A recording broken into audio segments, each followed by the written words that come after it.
நமஸ்காரம். திருக்குறள் அறத்துப்பால் இல்வாழ்க்கை குறள் எண் 50.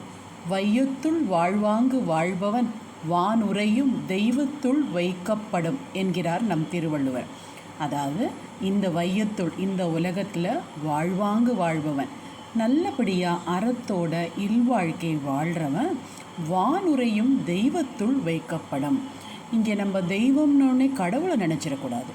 ஏன்னா வான் உரையும், வானத்தில் இருக்கும் தெய்வத்துள் அப்படின்னு சொல்கிறம்போது இது தேவர்களை குறிக்கும்.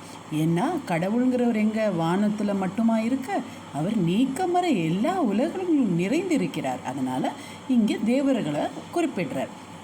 யாரெல்லாம் இங்கே அறத்தோடு இல்வாழ்க்கை வாழ்கிறானோ அவன்லாம் வானத்தில் இருக்கிற தேவர்களுக்கு சமமாக கருதப்படும். அந்த இடத்துல அவரை ஒப்புமை எக்ஸாம்பிளாக கொண்டு போய் நிறுத்துறார். சரி, யார் இந்த தேவர்கள்? நல்லதை ரெப்ரசன்ட் பண்ணுறவங்க, நல்லபடியாக இருக்கிறவங்க, சந்தோஷமாக இருக்கிறவங்க, எல்லா செல்வங்களும் இருக்கிறவங்க, தன்னிச்சையாக சுதந்திரமாக செயல்படுறவங்க. ஃபார் எக்ஸாம்பிள் நம்ம வாயு பகவான், அக்னி பகவான் அவங்களெல்லாமே எடுத்துக்கோங்களேன்.